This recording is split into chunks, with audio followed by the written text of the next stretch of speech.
Funding for this program is provided in part by the Minnesota Arts and Cultural Heritage Fund and the citizens of Minnesota.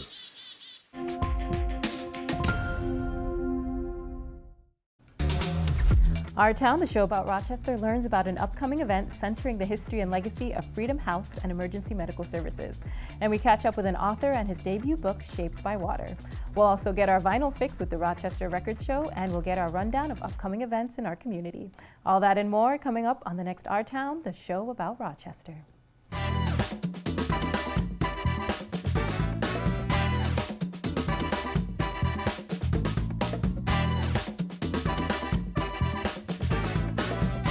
Coming to you from 125 Live in Rochester, Minnesota, Our Town.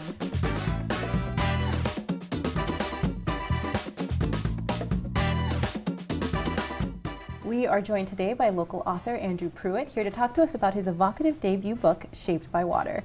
Welcome to Our Town, Andrew. Thank you. I'm so pleased to be here. I'm excited beyond explanation. Well, I'm excited to be holding a copy of your book, and also to just have you here. I haven't been able to read this cover to cover, but I was so moved from the little that I read and the bit I've heard about the work by the metaphor of water, your connection to water, and just your life stories. Can you just share with us a little bit about how this book even got started? Well, it's an interesting story. Like many of us, I was deeply affected by COVID. And for years, my wife and my mother and my family and friends have all been telling me, you should write your stories down, you should write your stories down. And as COVID rolled, and I was part of that first responder group, and I saw people getting sick and I saw people dying, I got more and more depressed, as many of us did. At some point, the Rochester Public Library put out a contest to write a book about water, and my mother and my wife said, you need to do this. Because when I write, I feel better. And so I looked at the contest and I thought, okay, I live in Rochester. There's no way I can win this contest. And I mean, there's so many doctors and smart people here. But what I'll do is I'm going to write this book for my son and my nephew. And it'll be the best stories of my life, something for them to remember me by and to look up to me. And I started writing, and I started calling people I hadn't talked to in years, and we shared our stories, we laughed, and it built me up, and I felt better. My life got better just because I was in a better place, emotionally. And the book came out of that connection and that joy. Anybody who knows me knows that I have lived my life around water, and I spend as much time as I can in that element, and it's where I go when I need peace, when I need recovery. There's just something powerful about water. I love sort of this theme of legacy, of you being able to leave that legacy for your son and your nephew, and to us now, because we get to share in that as well. And then also your connection with water. So the back of your book here says, the streams, lakes, rivers, and oceans, in these waters I was shaped. Can you tell us a little bit about how you were shaped by water? It started very early, and I have to credit my parents with being amazing parents. They gave me the courage to do things that I might not otherwise have done. They shared their courage with me by taking me places,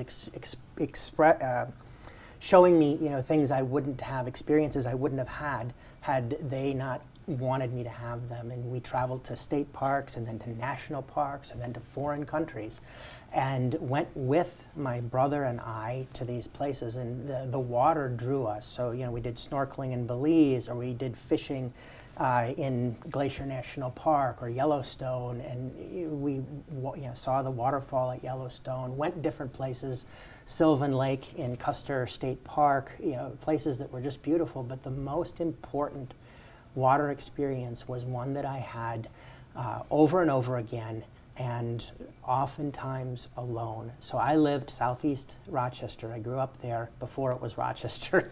Rochester grew over it, and Bear Creek was a mile from my house. And I would go with my brother when we would walk to our friend's house that was just next door to the creek, and if they weren't there, we'd just go to the creek, and often I would do this on my own. And I came to know this place, and I feel like the place came to know me. Mm-hmm. And I connected with this I would walk down the water, or down the stream. I would walk up the stream. Camp Kaler was nearby when it was still the Boy Scout camp. I would go and walk the trails of Camp Kaler when the camp was closed. And I was a Boy Scout, so I would be there. And I learned the stream in those areas. And it really spoke to me. I can remember running up the stream as fast as I could and watching my footprints close behind me in the water, you know, as the stream, you know, flowed by. And the sand was so clean back then and the water so pure.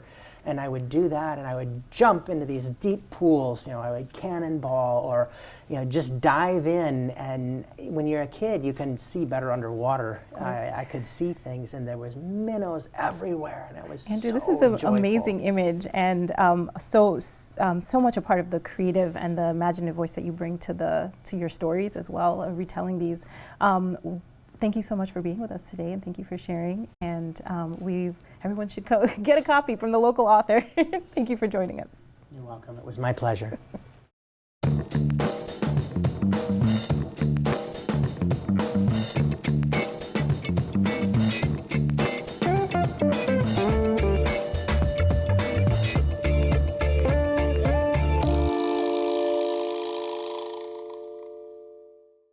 Be sure to stick around. We have much more coming your way on Our Town. It's pumpkin spice latte season, and we head over to a local coffee shop to learn how the owners got their start.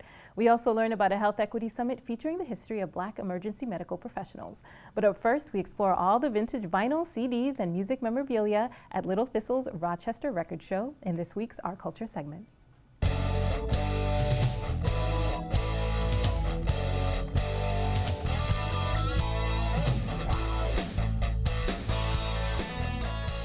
We generally try to be within a couple hours of the Twin Cities, just because the majority of our vendors actually come from the Twin Cities, so that makes it easy for them to get to the show and back in the same day without having to stay overnight. My name is Tim Schloe, it's S-C-H-L-O-E, and I am the co-event manager of the Rochester Record Show. You know I'm mad for you and everything you do. We'll have, usually 300 to 400 people will come throughout the day. Now in the last 10 or 15 years, I've seen a big shift to it, kids just out of high school or in college come with mom and dad. And mom and dad have decided to dust off their record player and their records and start collecting again. We're seeing over and over, people are looking for Fleetwood Mac, they're looking for Boston records, they're looking for Led Zeppelin records. Those are the records that people want over and over. I looked out this morning and the sun was gone. There isn't as much of it in the 90s because they just weren't pressing much in terms of vinyl. So we're starting to see a repress of some of those items that did come out in the 90s because they made so little of it. Even an album, even a release like Bob Dylan, even in Europe, they might have in the 90s, they might have done one pressing and that's it. And those records will sell $300, $400, $500, $600 because they made one run and that's it. The air is getting hotter. There's still releases to this day that I can listen to, and I know as soon as I put that release on, I can remember the very first time I heard it, where I heard it, what I was doing. Records and music in general are just a timestamp. People want records that make them feel good about a time that's past. It doesn't haunt me like it did before. I've been walking through the middle of nowhere. In the 1970s, there were people from the United Kingdom that came over and documented stampers at Sun Records, and they never found a stamper for the 45. The 78 has been available. That's somewhere in the $3,000 to $4,000 range. But the 45, I was the first one to ever turn up a copy of it. And if you go to their website, they'll have information that the first copy was turned up in Minnesota. Greyhound, Greyhound. Why you want There used to be two twin girls that went to one of the shows in the Twin Cities that only collected David Bowie records. I know when to go out, There used to be a woman that came to the record shows that only collected Tiny Tim records and dressed like Tiny Tim and wore the kind of outfits that you would expect. I'm so happy, oh, happy, lucky me. I just go my way, living every day. We do a show in the spring and the fall, and we do a show in the Twin Cities every other month, and we do some smaller shows in other breweries throughout the Twin Cities. So if you don't make this one, just give us a follow on our Facebook page and find out when the next one's coming. My time, living in the sunlight, loving in the moonlight, having a wonderful time. For more information about this story and other Our Town features, connect with us on Facebook, Twitter at KSMQ #OurTown, or ksmq.org/ourtown.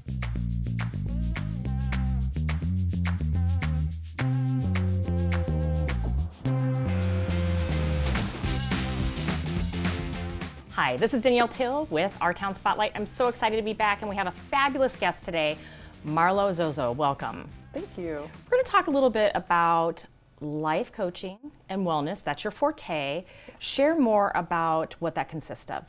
Well, right away, the first thing I think of with wellness is doing the small habits every day that help keep our bodies and our minds healthy.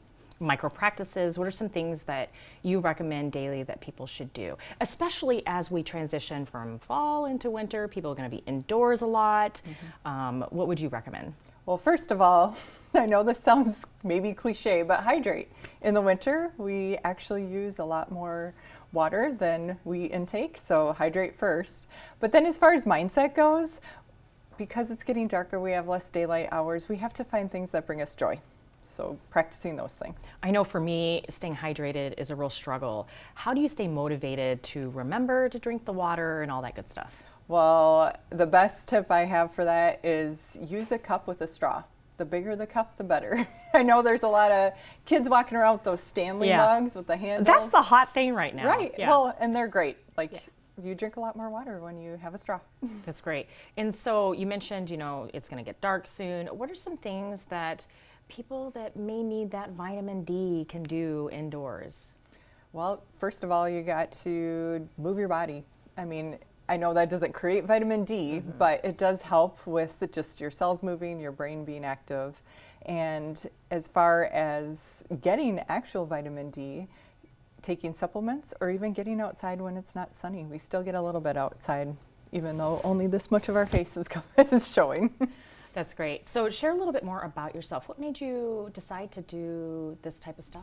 I love helping people become a little bit better versions of themselves in small, easy ways. So if we try to take on everything at once to make changes in our lives, it never really goes that well. It's overwhelming. It if is. People do that. Yes. So just taking small steps to make improvements in different areas that people want to improve. And that's what I like doing. What's one thing somebody can do just to get started if they're not feeling that motivation, a little lag? They have to decide what's most important to them and then make one little shift in that area. So it's not a one size fits all. Everyone needs to decide for themselves what's really important. That's awesome. Where can folks find out more information about you? Right away, they can email me, and that's kind of where the conversation starts. Awesome. And do you have a presence on social media? I do. Just my name, Okay. Marlo Zosel. Perfect. Awesome. Well, we'll send people that way. Thank you. Thanks so much for being on the show. This is Danielle Teal with Our Town Spotlight.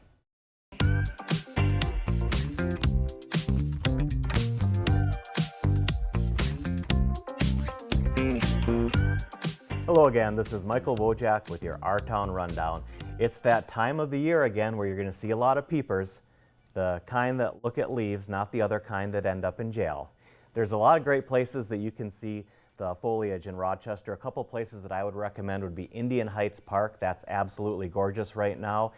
Quarry Hill is another fantastic place, and if you want to see some amazing red maples, put Fox Knoll Drive into your GPS and check that out. This weekend is probably going to be peak, so get out there and enjoy it. Also going on right now, we actually have things to vote for. There are elections going on and early voting is going on. There are 2 questions that are on the ballot, and we don't necessarily tell you which way to vote, but we want to let you know to vote. The first question has to do with a technology referendum for the schools. Encourage you to read up on what that would go for and address some technology needs within the school district. The second, which is a little bit more complex, is an extension of the sales tax for the city of Rochester. We've had a half-cent voter-approved sales tax for a long time. This would be a continuation of that tax. Some of the funding would go to support housing, our streets maintenance, flood control, and there's also a recreational facilities amount that's in there as well. Now, the City Council initially had tried to break this into different pieces, but that ended up being overruled.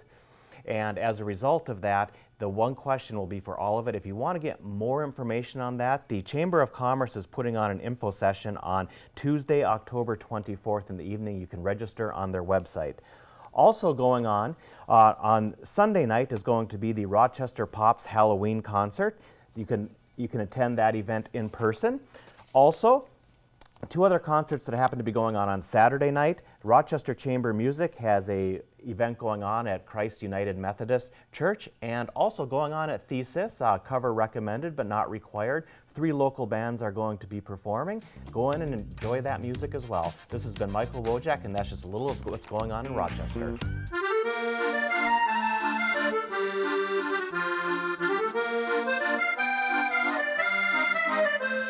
This is Danielle Teal with Our Town Walkabout. We're at Roasted Bliss off of Civic Center Drive. Allie Johnson, good to see you, one of the owners. And the baked goods are delicious. So let's talk about, is it a controversy or not, pumpkin spice? Oh man. Is that a popular product here? It is, Okay. yep. Yeah, and I personally am not someone who likes pumpkin spice. Dun, dun, At dun. all. But Unless I do. Yeah. But there are other things you mentioned that were super popular. What are those? Well, chai tea. Okay. That's one. And actually a new drink that we just started is apple cider and chai mixed together. Ooh, that sounds really good. Yeah, you still get the autumn feel. And if you're someone that doesn't like pumpkin pie or pumpkin spice, you can go that route. I love it. Tell us a little bit about the journey getting here. Oh my goodness. So Steph and I have been planning for almost, it seems like 2 years now, what a new location would look like. And we wanted to make it more of a destination as opposed to just coffee and bakery, and a place where you can come and sit down and it feels like home. Which I noticed as soon as somebody walked in, you gave them a hug, you know their names. Why was this so important to you to start this business? It's really important. Both Steph and I are obviously women, and to have a female-owned business and takes a lot of sweat and hard work and effort, but it's so worth it to be able to get those hugs from customers. And we did a donation to the Jam Rockets, and they sent a thank you note, and it's just so heartfelt. Unlike other chain coffee shops, it's got the family feel. So we like to engage with our employees, and if they've had a bad day, sit down and take that time with them. The customer's going through something, and just be that ear for them. And at the end of the day, throw in all the frills and just make it feel extra special when you walk in the door. A little love in the cup, right? Yes. Roasted Bliss. Thank you so much, Allie. Yeah, thank you. This is Danielle Teal with Our Town Walkabout.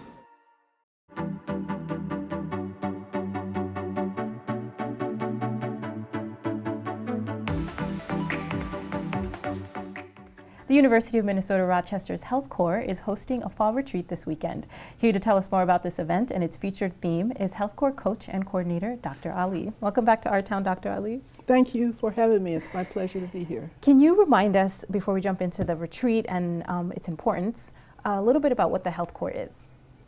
Health Corps is a scholarship program, and the students who are involved in the scholarship program as part of a living learning community are mostly low-income students, underrepresented students, first-generation students.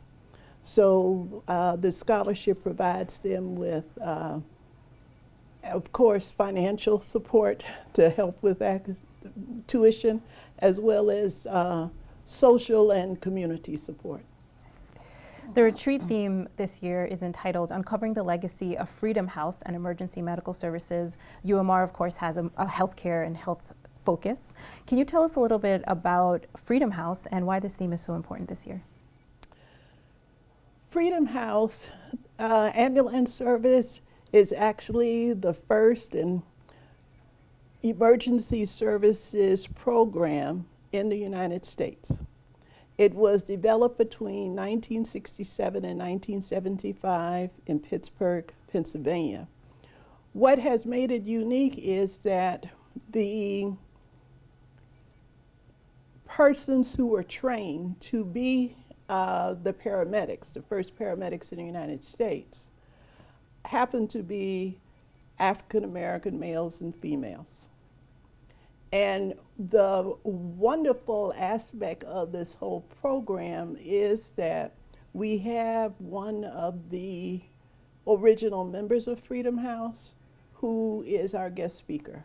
And that's one of our guest speakers, Dr. John Moon, who retired as the assistant for emergency services for the city of Pittsburgh. So he was trained when Freedom House was still training young paramedics. So he'll be part of the program. Yes. Can you tell us a little bit about the other types of events and programming that are going to be part of this retreat? This retreat will also involve information about the field of emergency services, in addition to the background on Freedom House ambulance service. And for the fun stuff, we have hands-on mannequins that participants will be able to spend time with.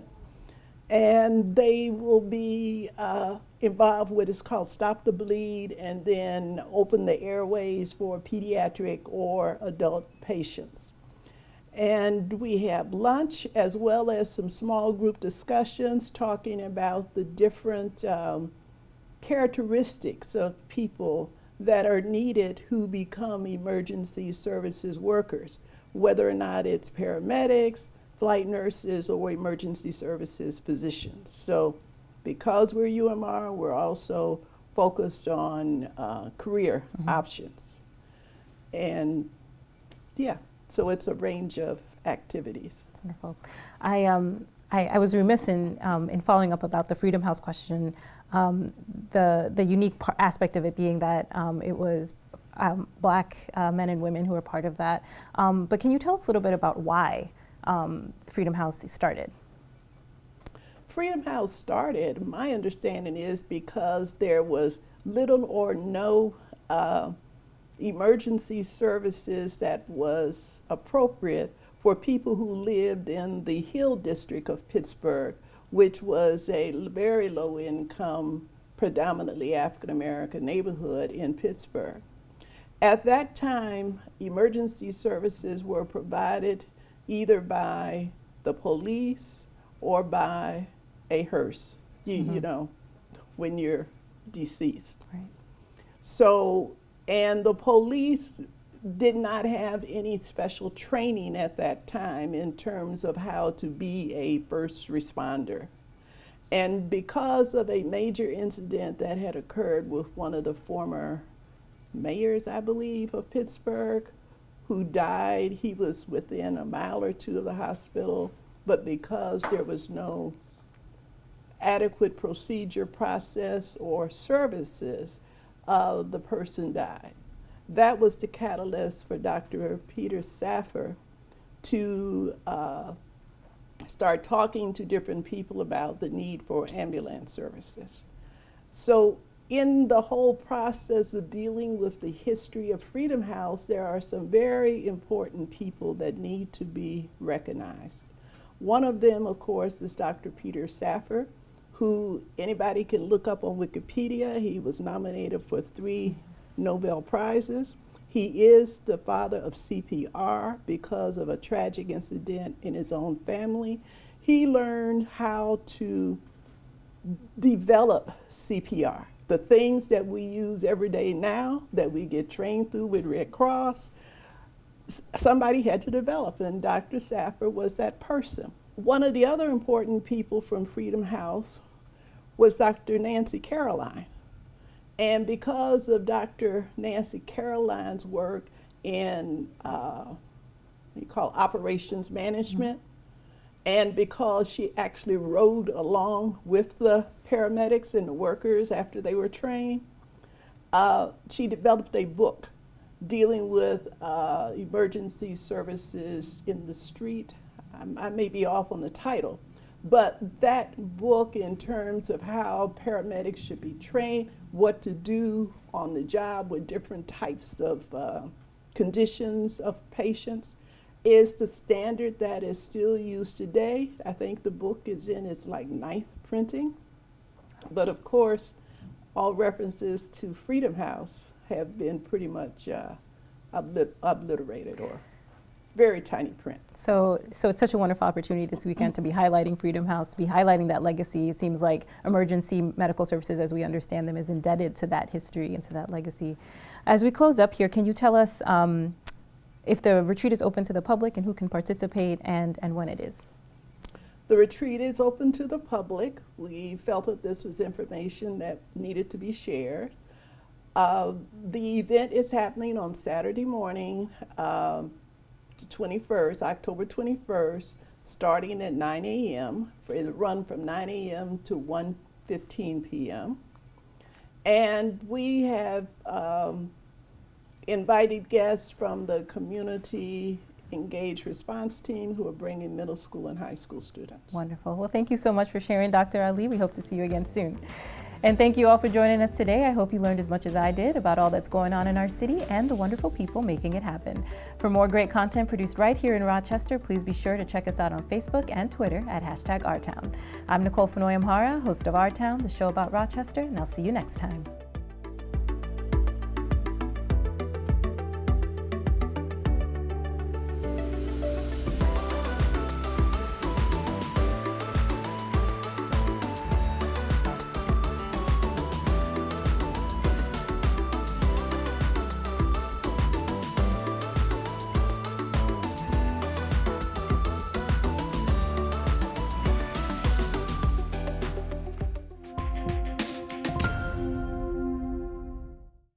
Funding for this program is provided in part by the Minnesota Arts and Cultural Heritage Fund and the citizens of Minnesota.